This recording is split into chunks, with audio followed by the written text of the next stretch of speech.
Good morning ऑल्स, कैसे हैं आप सभी लोग। आप सभी का स्वागत है हमारे यूट्यूब चैनल में #शव्यांश वर्मा में। आज हम आपसे बात करेंगे अपने कोचिंग सेंटर की कि जहाँ से मैंने कोचिंग ली ऑटोकैड की। वहाँ मेरे को क्या क्या दिक्कतें आई, वहाँ मैंने क्या क्या प्रॉब्लम फेस करी और मैंने उसको सोल्यूशन कैसे निकाला। ऑटोकैड जब मैं सॉफ्टवेयर कर रहा था, एक छोटी सी एप्लीकेशन है ऑटोकैड। इंजीनियरिंग जब आप करते हैं, बीटेक या बीटेक करते हैं या डिप्लोमा करते हैं, तो आपको एक ऑटोकैड सिखाया जाता है उस टाइम। तो मेरा पढ़ाई में तो मन था नहीं, तो मैंने बीटेक ना करके पहले मैंने ऑटोकैड करा सीधा कि ऑटोकैड करते हैं, जैसे जैसे मामा जी ने बताया वैसे वैसे उनकी राह पे चलते हैं। तो जब मैंने ऑटोकैड स्टार्ट करा, कैड सेंटर से एडमिशन हो चुका था, सब कुछ हो चुका था, तब मैं कोचिंग सेंटर जाने लगा। जब मैं कोचिंग सेंटर जाने लगा, ऑटोकैड जो एप्लीकेशन थी वो थी इंग्लिश के अंदर, और जो मेरे टीचर्स थे जो मेरे को सिखा रहे थे वो भी इंग्लिश में ही सिखा रहे थे। तो मेरे को कभी कभार क्या, ज़्यादातर ये मान लीजिए 60-70% चीज़ें समझ नहीं आती थी। क्यों? क्योंकि वो इंग्लिश में समझाते थे और जो टूल्स था वो इंग्लिश के टूल बार्स, मेन्यू बार जो होते हैं उसके एप्लीकेशन के, वो इंग्लिश में थे, तो उनका पता नहीं था कि ये क्या है। स्टार्टिंग में तो मेरे को बहुत ज़्यादा दिक्कत होने लगी कि यार ये कैसे होगा, मैं कर भी पाऊंगा या नहीं कर पाऊंगा, पैसे वेस्ट ना हो जाए, बहुत प्रॉब्लम होने लगी। तो मैंने इसका सॉल्यूशन निकाला। यार ऐसा तो है नहीं कि कोई चीज़ बनी और उसका कोई तोड़ ना हो, क्योंकि इंडिया के अंदर कोई अगर चीज़ बनती है तो उसका तोड़ पहले निकल जाता है।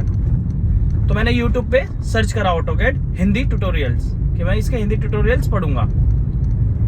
अब हिंदी ट्यूटोरियल जब मैंने देखे तो उसके अंदर कमांड्स हिंदी में बंदा बता रहा है, चीज़ें समझा रहा है। तो मैंने क्या करा, जो ऑटोकैड की मैं क्लास ले रहा था उस टाइम मेरे को एक बुक्स दी गई थी ड्राफ्टिंग की, तो उसके अंदर सारी कमांड्स लिखी थी, इंग्लिश में लिखी थी, सब कुछ। मैंने उस बुक को गूगल के माध्यम से ट्रांसलेट करा हिंदी के अंदर, और सारे के सारे चैप्टर हिंदी में कन्वर्ट हो गए। और कहीं कहीं अगर मेरे को लगा कि यार ये तो कुछ ज़्यादा ही टिपिकल हिंदी लग रही है, तो मैंने उसको कट करके अपनी भाषा में लिखना स्टार्ट करा। यानी कि इंग्लिश सॉफ्टवेयर को मैंने अपनी एक पूरी बुक बना ली थी हिंदी सॉफ्टवेयर के माध्यम से, कि कोई भी इंसान अगर कोई हिंदी मीडियम है या उसको इंग्लिश नहीं आती है तो वो उसके थ्रू सीख लेगा और पढ़ लेगा। तो ये चलता रहा, 1 महीना चला, 2 महीने चला, तो मेरे को चीज़ें समझ में आने लग गई और मैं करने लग गया। फिर मैं ड्राफ्टिंग में नक्शे बनाने लग गया। बुक्स के अंदर काफ़ी नक्शे थे, टूल्स जो होते हैं, मैकेनिकल टूल्स जो होते हैं उनके नक्शे थे, इलेक्ट्रिकल वायरिंग की डायग्राम के नक्शे थे, वो चीज़ें मैं बनाने लग गया। तो जैसे जैसे मैं बनाता गया, मेरे इंस्टीट्यूट में या मेरे बैच के अंदर जो लोग थे जिनको इंग्लिश नहीं आती थी वो परेशान होने लगे। तो मैंने उनको वो बुक्स जो मैंने कन्वर्ट करी थी हिंदी में और जो मैंने बनाई थी, मैंने उनको दी कि यार ये लो, आप इससे करो, आपको दिक्कत नहीं होगी। मैं तो प्रॉब्लम समझता ही हूँ इंग्लिश की, कि मेरे को इंग्लिश नहीं आती, दूसरे को भी नहीं आती। तो उन्होंने वो करा और उससे समझा बहुत ज़्यादा। तो आज ऑटोकैड एक ऐसी चीज़ है, 15 साल हो गए मेरे को ऑटोकैड करते हुए, तो कोई दिक्कत नहीं है। उस टाइम लगी लेकिन अब नहीं है। इसके साथ साथ मैंने इंस्टीट्यूट में कंपटीशन भी लड़े कि भैया आपको कुछ एक ऐसा डायग्राम 3D के अंदर बनाना है और प्रेजेंट करना है, जिससे इंस्टीट्यूट के अंदर जो बच्चे हैं वो प्रोत्साहित हो कि भैया ये लड़के ने हिंदी के ज़रिए ऑटोकैड सीखा और इसको सही रन करके कोई एक ऐसा डायग्राम बनाया जो कि अच्छा लगा और कंपटीशन में जीता, कंपटीशन में उसमें पार्टिसिपेट भी मिला। तो ये सारी चीज़ें मेरे को फेस करने लगी, प्रॉब्लम आने लगी, तो मैंने हार नहीं मानी, मैंने उसको सॉल्यूशन निकाल लिया और उसको करा। जैसे जैसे टाइम बीतता गया, ऑटोकैड मेरा उतना तेज रफ होता गया, यानी कि मैं उसमें चीज़ें और क्रिएटिविटी करने लगा। ऑटो के साथ साथ मैंने 3D मैक्स भी सीखा, 3D मैक्स के साथ साथ मैंने स्टैट भी सीखा।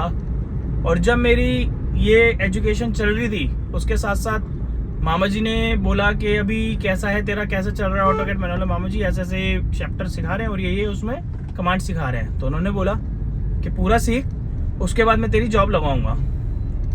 जब मेरे को 4 से 5 महीने हो गए ऑटोकैड करते करते, उसी के दौरान बताना चाहूँगा मैं, जब मैं ऑटोकैड करने जाता था बस में ही जाता था, स्कूटी ऐसा कुछ था नहीं साधन, तो बस में जाया करते थे। अब महीने का एंड हो जाता था, पैसे कम रहा करते थे मेरे पास, तो मैं क्या करता था, मैं ऑटोकैड सीखते सीखते, एक मिनट, अभी हम सीएनजी भरवाने आए हैं, सीएनजी पंप पर। सीएनजी खत्म हो चुकी है हमारी गाड़ी की, तो वहाँ आए हैं सीएनजी भरवाने।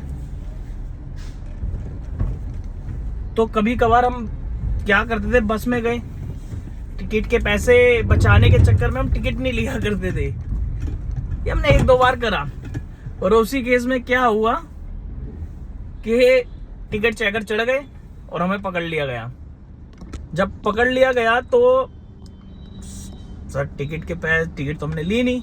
अब उन्होंने क्या करा, अब हमें पूछा कि आप कहाँ रहते हो, कि हमने उनको बताया सर इधर रहते हैं, और वो हमें उस लोकेशन से 20 किलोमीटर दूर ले जाके छोड़ दिया करते थे कि अब यहाँ से पैदल जाओ। तुम ये चीजें मेरे सामने काफी आई, कुछ इंटरेस्टिंग भी रहा, कुछ सैड भी रहा कि यार ये क्या हो गया अपने साथ, ये सब चीजें। लेकिन हार नहीं मानी, ऑटोकैड करा, सीखा। उसके बाद मामा जी को मैंने बताया, मामा जी कोर्स पूरा हो चुका है, अभी क्या करना है, तो उन्होंने मेरा टेस्ट भी लिया। टेस्ट लेने के बाद उन्होंने मेरे को एक कंपनी में लगा भी दिया, मैकेनिकल बेस पर।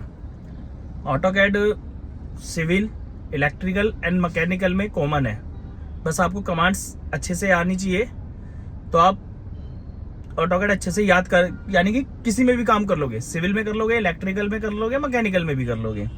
ऑटोकैड है, बहुत अच्छा सॉफ्टवेयर है। तो मामा जी ने मेरे को मैकेनिकल में डाला। अब मैं मैकेनिकल का काम करने लगा। उस कंपनी के अंदर ईओटी क्रेन्स बना करती थी, क्रेन्स जो होती है, चैन पुली हो गया, क्रेन हो गई, होल्डिंग क्रेन्स हो गई, ये सब कुछ बना करती थी। तो उसके डिज़ाइन में बनाने लगा। घर के नियर बाय मेरी कंपनी थी, तो वो चीज़ें मैं ईजिली करने लगा, और मेरे को इंटरेस्ट आने लगा, यार ये तो अच्छा सॉफ्टवेयर है, इसमें तो सही चीज़ बन रही है।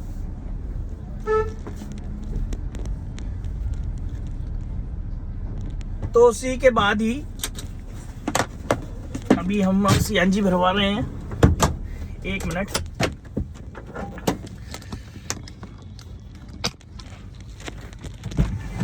तो उसी के माध्यम से हमने जॉब पाई। जॉब के अंदर हमने बहुत काम भी करा, काफ़ी सीखा भी, और आज हम अच्छी लाइन पे चल पड़े। तो जॉब तो मेरी काफ़ी सही चल रही थी, और सैलरी भी मेरी स्टार्टिंग में आ गई थी। तो अपना यही था स्टार्टिंग में। तो हम बाकी चीज़ें अगली वीडियो में बताएंगे, आपको शेयर करेंगे। अभी तो मैं सीएनजी भरा रहा हूँ, ऑफिस भी जाना है, लेट हो गया आज में थोड़ा। तो मेरे चैनल पे बने रहें, सब्सक्राइब करें, लाइक करें एंड शेयर करें, और अपना ख्याल रखें, ध्यान रखें और स्वस्थ रहें। जय श्री राम।